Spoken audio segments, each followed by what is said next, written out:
We're also honored to welcome Senator Mullin, who has been a wonderful friend of this department from the Health Committee. I've had the pleasure of working with many people on the frontier of innovation. Innovation in healthcare, innovation in government, innovation in business, working to make things better. But not all innovation is positive. Dark innovations in chemistry have exacerbated the addiction crisis in this country. Synthetic opioids like carfentanil, and the substance we're here to take action on today, 7-hydroxymetragenine. 7-OH carries a high risk of addiction on purpose. It is a powerful opioid agonist, many times more potent than morphine. We've seen a disturbing rise in reports of overdoses, poisonings, and emergency room visits linked to products containing 7-OH. Stores with no quality control, no dosage control, and no warnings. This is a recipe for public health disaster. Young people, veterans, and people who suffer from chronic pain or addiction are being misled into thinking that these are safe alternatives. They're not. Here at HHS, we're committed to gold standard science, safety, and compassion. We know people are looking for relief, but that relief must be grounded in reality. We owe it to the American people to act decisively, and that's what we're doing today, initiating a process to schedule 7-OH as an illicit substance. To share more, I'd like to welcome to the stage my good friend and colleague, the Commissioner of Food and Drugs, Dr. Marty Makary.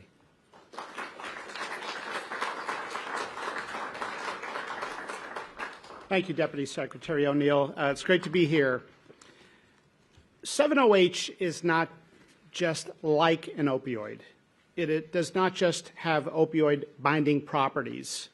7-OH binds to the mu receptor, which means scientifically, by definition, it is an opioid. And yet it is sold in vape stores, in smoke shops, in convenience stores, and gas stations that are popping up all over the United States, and nobody knows what it is. It is a synthetic concentrated byproduct of Kratom. Our focus is not on Kratom. Our focus is on 7-OH, which, according to the Journal of Medical Chemistry, is 13 times more potent than morphine. We have a history in public health of being asleep at the wheel. 30 years after cigarettes were widely used, then we started raising public health concerns. After heroin, crack, cocaine, and other street drugs became popular, about 10 years later, the medical establishment and public health community responded. 18 years after the approval of OxyContin by the FDA, we woke up to a terrible crisis that may have killed almost 1 million Americans. And then again, right afterwards, with fentanyl. We have a history of being asleep at the wheel. For the sake of our nation's children, let's not get caught flat-footed again.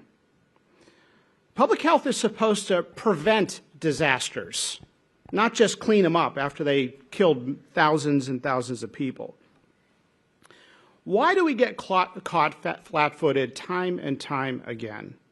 In my opinion, it's because of a disconnect between the ivory towers and the streets. Have experts been to the vape stores? It affects what we see in the operating room. I learned from living and working in inner-city Baltimore that you have to be proximate to a problem to understand it. We can't just talk about it on panels at medical conferences and in the ivory towers of the medical establishment. I saw on the streets of Baltimore how some of my patients that I would bump into switched from the prescription opioid that I would prescribe to heroin because they couldn't afford the copay. I've been surprised going to these vape stores at what I'm seeing. First of all, roughly 85% of the vape products are illegal vape products. We know that because the FDA publishes a list of legal vape products, and no cutesy, fruity flavor designed to appeal to children or a video game vape product device is legal or approved by the FDA. I've been surprised at the candies and gummies and drinks and ice cream cones. Here's one drink with 7-OH in it. There are other products that get added to drinks. Do we understand what 7-OH is at public health scale. Let's not get caught flat-footed again. We're not targeting the kratom leaf or ground-up kratom. We are targeting the concentrated synthetic byproduct that is an opioid. The Trump administration is deeply committed to preventing another wave of the opioid epidemic. And this is deeply personal for many people. It's deeply personal for the Secretary of Health and Human Services, who will share how at a young age he struggled with addiction. It's personal for a family friend, a good family with a good kid who is addicted, knows they're addicted, wants to stop their addiction, but can't stop. That story is going on all across the United States, and we don't have research or numbers or statistics on the scale of that problem. Let's not allow another wave of the opioid epidemic to catch us blindsided again. I've met some of these families.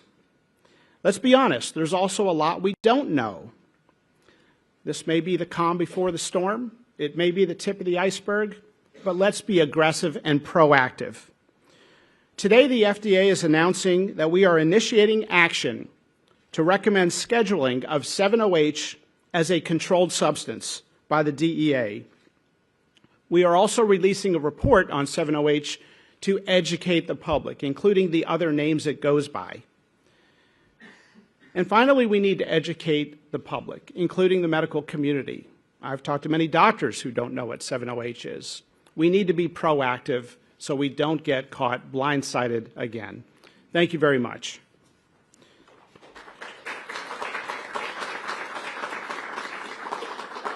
Now I'd like to introduce DEA Assistant Administrator Tom Provoznik. Tom, if you could come up here. He leads the Diversion Control Program Office, and he's worked with HHS to uncover billions in healthcare fraud. Thank you, Tom.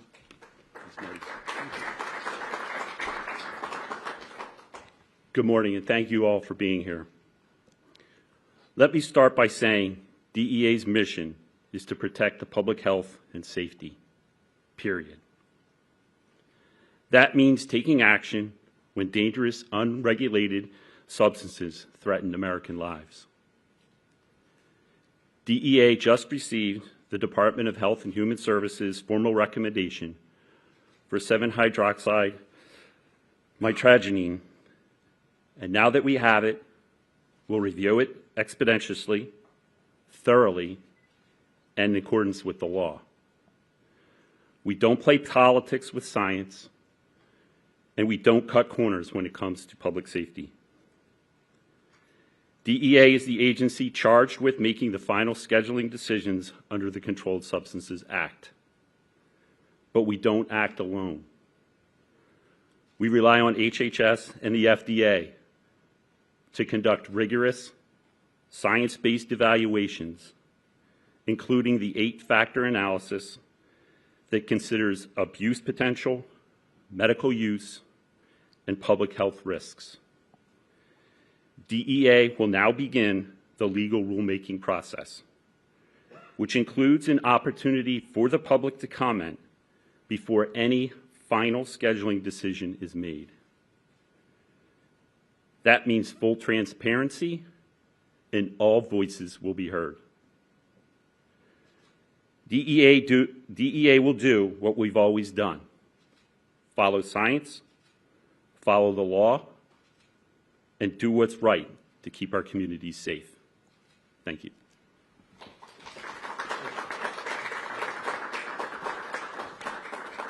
Thank you, Tom. One of the dangerous things about 7-OH is how much confusion it can cause. Many 7-OH products are marketed as kratom extracts or enhanced kratom. But in reality, they are the concentrated synthetic potent form. That is an opioid.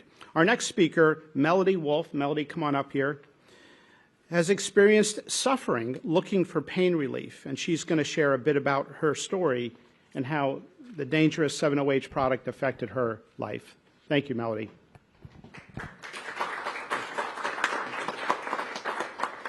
So very good to be here today. My name is Melody Wolf, and I'm from Kalamazoo, Michigan. I have 3 grown children, And I'm going to be celebrating my 39th wedding anniversary on July 31st. So I'm very happy to get to do this and have my family see me doing this today. I'm also a 20-year chronic pain patient. I spent 8 of those years in bed. Our home was a pretty dismal place.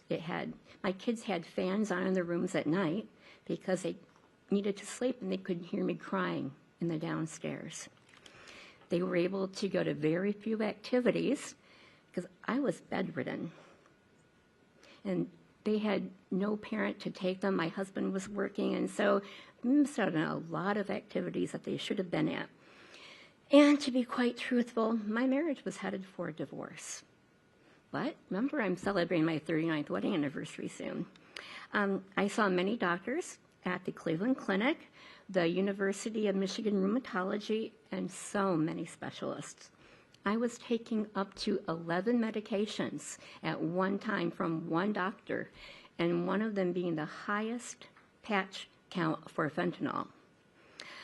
It didn't really help my pain. It made it easier to take because it made me sleep a lot, it made me groggy, but you know what? It also made me mean. And like I said, our house was a dismal place, and I'm just so thankful that I found a botanical called Kratom. And right away, my life improved. I was out of bed, I was doing activities with my kids, and I lost a lot of weight too. Being in bed for 8 years, it affects your health very negatively. So I got my life back. I've taken tent camping trips to both eclipses, and things just turned around for my family. And in 2022, during COVID time, my daughter and son-in-law lost their child care. I got a call. Mom, would you like to come move in with us for the year? I said yes immediately. Don't you have to ask Dad? No. So it was very, very thrilling for me to get to spend the entire year with my granddaughter. And it was Kratom only, the powdered leaf, that saved my life. And now I'm seeing something very dangerous happen. 7-OH is being sold over the counter, and it is not the plant. It's a concentrated substance that is very dangerous to consumers. 7-OH is not what helped me get out of bed and get a quality of life again that I enjoy. I check out my smoke shops to make sure that they're selling products appropriately, that there's labeling on them, that they have a no minors, and that Kratom is behind the counter locked up. I did that on Sunday. I said, where are your Kratom products? He said, oh, here they are. He handed me a 7-OH product. And I said, that's not Kratom. And he was very confused. He said, it's not. I thought it was. I said, no, it's not. I briefly explained it to him. And then when I told him that I do not take 7-OH, I never would, he said, well, I'm very glad to hear that, because many of my customers tell them that it takes them back to their heroin days. And there is the big danger. So this is what's happening. 7-OH is pulling people away from the opioid use that they've been trying to get away from. 7-OH needs to be off of the shelves. Thank you. Thank you, Melody. Now we're going to hear from Senator Markwayne Mullin from Oklahoma, and he has been a champion in Congress on addressing the opioid epidemic. And so, Senator Mullin, great to have you here, and thanks for speaking. Thank you. Great. Thank you, sir. Appreciate it. You know, we all get involved in issues for purposes of either passion or personal experiences. And with the opioid crisis or the drug epidemic we've had throughout the country, it's affected almost all of us, either directly or indirectly. For us, my wife and I, it's affected us directly. You know, unfortunately, we have family members that we love and we want to take care of.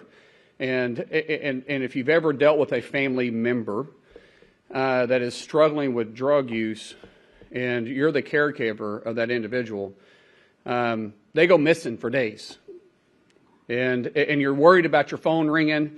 You're afraid to be away from your phone. The phone rings at 2 o'clock in the morning, you pick it up because you're afraid to hear what you're worried about 24/7 is they found him dead. And typically it's, hey, I got arrested. I got in a fight. I'm in trouble. Got stabbed. Can you come get me? And the list goes on. And I could give you horror stories of all the phone calls that my wife and I received over the last 20 years. And then when someone goes and they go to rehab and you get out, and because, my Lord, we've been to every rehab center you can imagine, and I'm sure some of you guys have experienced the same thing. And they're clean, they're doing better, and they find out they can go to a gas station or a vape shop or a skate shop or a bike shop, and they can find something that's legal for them to take that gives them the same high,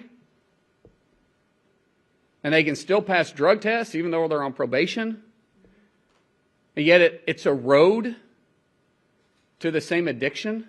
And you see the pattern, you see it in their face, you see it in their eyes, you see it in their words, you see it in their behavior, and you're going, oh my gosh, here we go again.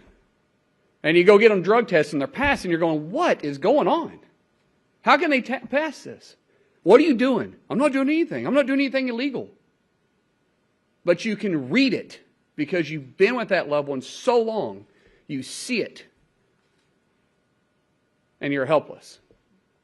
And once again, you know where the road is headed.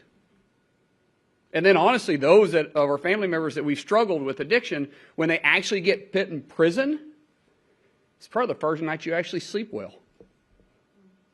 Because you know where they're at. You know you're not going to get that phone call. You don't like it, but you can breathe for the first time. And in our case, a person gets out after years in prison, and they find it in a drugstore again. And these individuals that are selling it know what they're doing. They know the individuals they're targeting. They know the loophole and selling it as a dietary substance. Well, they probably do lose weight, but not for the purposes that we would like them to. And now that industry has grown from nothing to over a $9 billion industry. More than even opioids that are selling on the street, which is at $5 billion a day. Because they justify it. It's legal. But it's an addiction that's ruining lives. It's an addiction that's truly killing people because it leads them down a road that sometimes they'll never recover from. And we've known this. And for the first time, we have a secretary that not only has a backbone to do something about it, but he does it because he has personal experience. He understands addiction better than probably any of us in this room. And it takes somebody like that understands the danger that this causes to stand up and push against this, I say, illegal industry, because they're using every loophole they possibly can. And once again, selling it as an energy drink or a dietary, but yet the packages look like it came off the shelf of a cereal box or a candy bar or one of their favorite Mountain Dew drinks. The list goes on. They know who they're targeting. And so, Secretary Kennedy, thank you for standing up and actually doing something about this. Because this isn't anything new. This has been around for years. But without your leadership, this would never happen. So, for my family and every single family that has dealt with this, God bless you and thank you.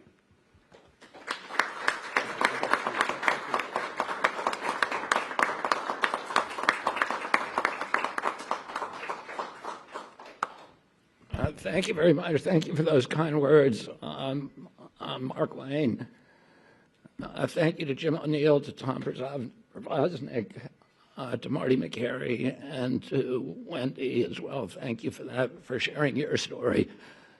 I spent 14 years a heroin addict, and I've been 43 years in recovery.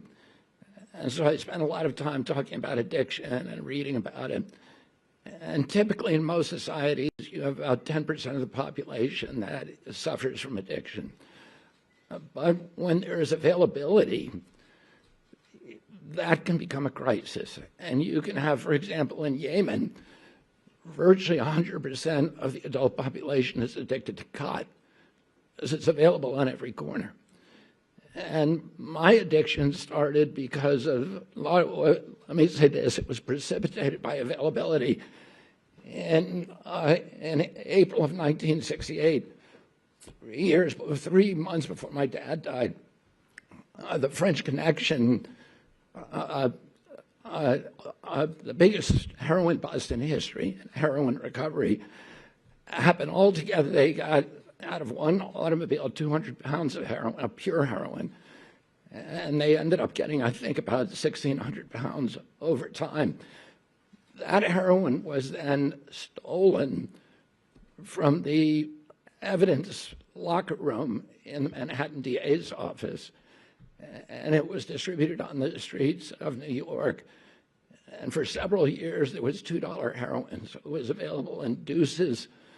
And there were people on every corner in Harlem, every corner in the Lower East Side, who were selling $2 heroin. And 72nd Street in Central Park, there were over 100 dealers selling it at that time. And, you know, I had iron willpower in other parts of my life. I gave up candy for Lent when I was 13. I never ate candy again until I was in college. I gave up desserts for Lent the following year, and I never had another dessert till I was playing sports in college and trying to bulk up for sports. I felt I could do anything with my willpower, but this compulsion was absolutely impervious to my will. And part of the problem was just the availability. It was too easy to get this drug for me. And if you look at the waves of addiction that Marty talked about throughout history, they're all precipitated by availability. Morphine was invented in 1803, and during the 1880s and 1890s, there was an addiction crisis in this country. One, because of the availability of opium that was coming in through immigrant supply chains. And the other was there was a lot of Civil War veterans who had become addicted, and it was widely available. Cocaine was available in medicinal drinks and in popular drinks like Coca-Cola. And Congress, in response to that crisis, made heroin and cocaine illegal in 1914. And we had a break from it for many, many years. And then the drug culture began in the 1960s, where it was psychedelics, et cetera. But the real addiction crisis began after 1969, when that heroin became available. And you got a whole generation that was hooked on that. And then in 1970, Congress again acted to criminalize heroin possession.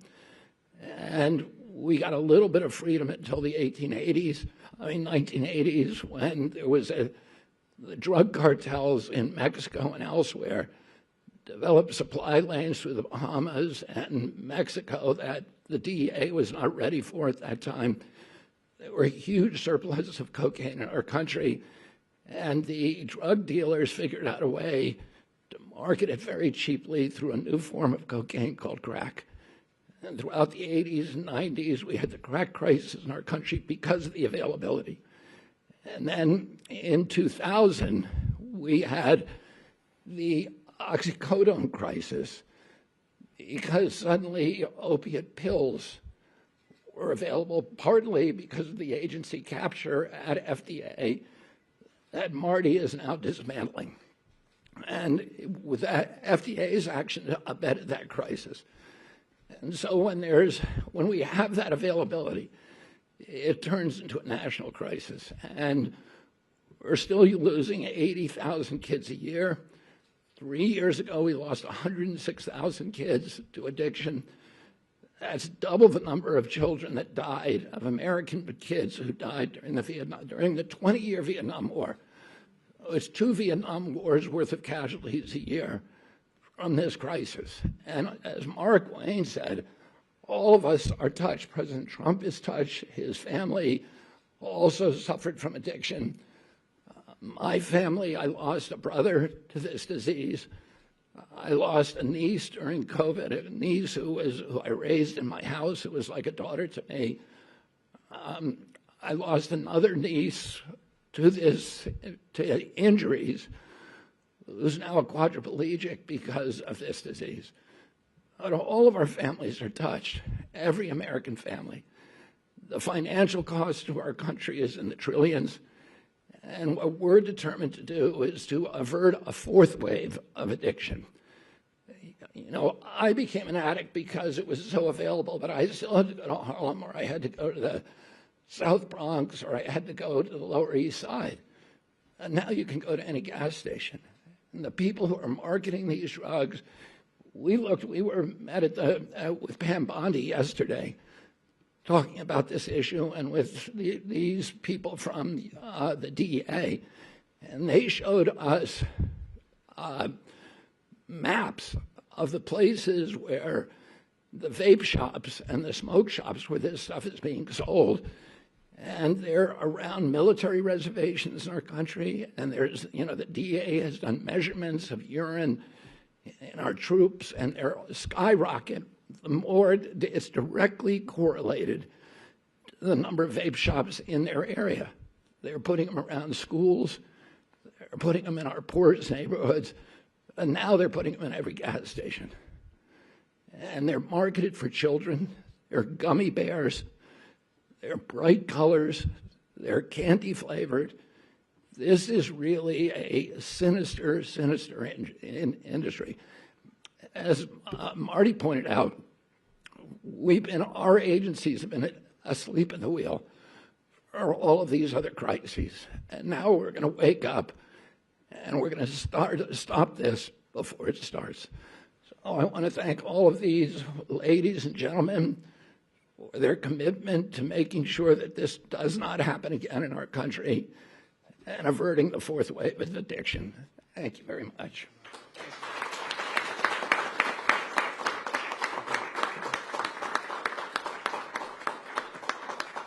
Thank you, Secretary Kennedy. We're now going to take questions from the press. If you can please keep your questions to the reason we're here today, and also give your first name, last name, and outlet. We have a microphone for you. David Lim with Politico. Thanks for taking my question. In 2018, former FDA Commissioner Scott Gottlieb said FDA scientists conducted an analysis suggesting that kratom compounds had opioid-like properties. And he said that there is, quote, no evidence to indicate kratom is safe or effective for any medical use. I know the FDA's warning letters and the actions today are concentrated on concentrated 7-OH products, but does the government today believe kratom itself is safe to consume? And then secondly, the DEA previously attempted to temporarily schedule 7-OH in 2016 before backing off after receiving public blowback. Is the Trump administration prepared to finalize the scheduling process, even if it receives similar concern now? So, first of all, we're not prepared to say anything is 100% safe, especially when it has psychoactive properties. But what we are saying is that our focus is on synthetic concentrated kratom. And you point out a good point, and that is that if we talk about all 7-OH, then we're not distinguishing to the public the risk stratification of the synthetic concentrated from the trace amounts of 7-OH that naturally appear in the kratom leaf and have for centuries and have been used in teas and other things. So our scheduling recommendation will delineate trace amounts from synthetic concentrated amounts. Great question. Thank you.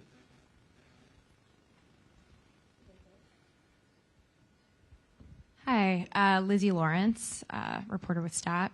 I'm curious how many, if there are any known cases there are of 7-OH being recorded as the sole cause of a fatal overdose. We have terrible statistics because if somebody comes in with 7-OH overdose, I'm not even sure a doctor would know to ask about 7-OH. Very few doctors I've spoken with know what's in these vape stores or know what 7-OH is. I've had to explain it to the dozen or so doctors I've talked to. So I think we're just starting to understand. It's very, very reminiscent of when we prescribed opioids to patients who didn't need them after minor surgical procedures, or too many opioids for those who did need an opioid. And we would notice some people were coming back for refills at a very high rate, but we hadn't put the two together because we hadn't recognized the addictive nature. So we need better statistics. There is a commitment from NIH to do some research to try to understand this, but this is not something where, after 50,000 Americans have died from it, we want to start that process. Thank you, Lizzie. Hi, Sarah Overmall, CNN. To David's question, what kind of regulation and guidance or scientific evaluation could we see in the future about natural kratom? Look, I think there have been physicians who have had concerns about some claims around natural kratom. We have to prioritize what we work on. So we are going after the killer first, which is the synthetic concentrated kratom, and then we can look into that other question. But we think it's night and day in terms of the public health risk. Thank you.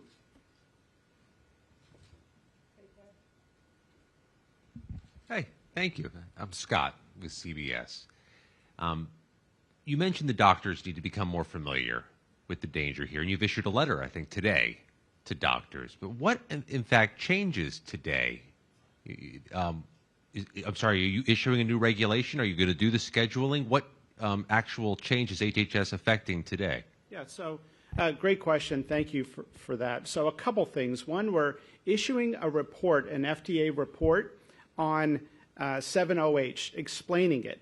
We are putting that out there. We are, and we'd love for you to let Americans know about that report so they can learn. It has both a deep science component and a section for lay people so they can understand the issue. We think every school board should be talking about this. We are, number two, issuing a letter today to the DEA to recommend scheduling above a concentration threshold as a controlled substance. Number three, we are sending a Dear Doctor letter to every physician in the United States warning them about this. And we're going to continue to try to educate the public. So a couple very definitive actions today. And of course, we announced a couple weeks ago that we have let distributors to the retail stores know that we have serious safety concerns and specified those concerns. Yeah.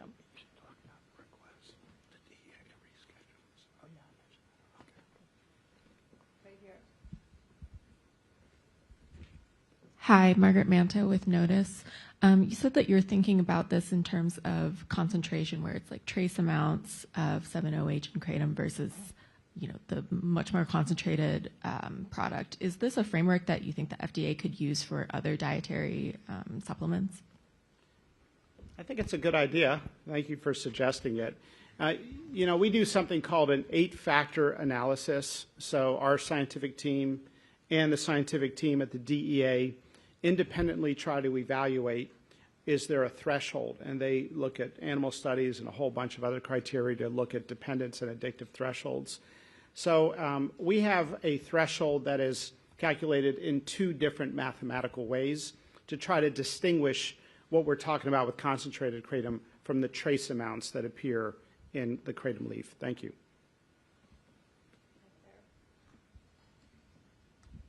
Thank you, Katrin Asaf, Gray Media. I know you said this process is just beginning, but of course that takes time. So in the meantime, can you tell us how quickly can we see these products removed from shelves or at least made harder to obtain? And then what message do you want to give to Americans who are seeing this and saying, oh, I thought it was totally safe and maybe still today can actually go and get it? So effective immediately, the letters are out to the distributors, and we've actually gotten some positive feedback from some of those distributors. So we're sounding the alarm with the distributors of the synthetic concentrated kratom. We also want to create a national conversation where parents talk to their children. Kids are sometimes using these substances, and the parents don't know. And sometimes the kids are using it, and they don't actually know what's in these substances.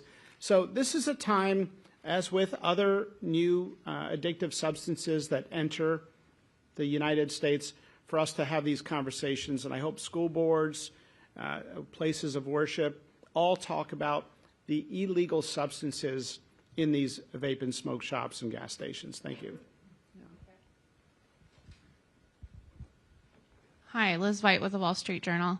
Also very present in smoke shops and vape shops are high-potency cannabis products and synthetic cannabis products such as Delta-9, Delta-8, THCA, high THC products. And these have been linked in the medical literature already to psychosis. Is there a reason that this kind of well-established smoke shop problem is not something you're going after? So I personally, in my writings as a physician, in my statements, and also the Department of Health and Human Services, have expressed serious concerns about people using these cannabis products. We don't want kids to use them. Cannabis use disorder is a real thing, and as you appropriately mentioned, there are now studies linking it to psychosis and even cardiovascular problems. So that is an entirely separate public health campaign, and it's an important issue. Thank you. Okay, last question right here. Thank you. Amanda Seitz with the Associated Press. I was wondering if you could say what class you're recommending that it be scheduled and how quickly you're expecting the DEA to act. Class 1, it is an opioid by definition. It will be ultimately up to the DEA to decide. Thank you. Thank you so much.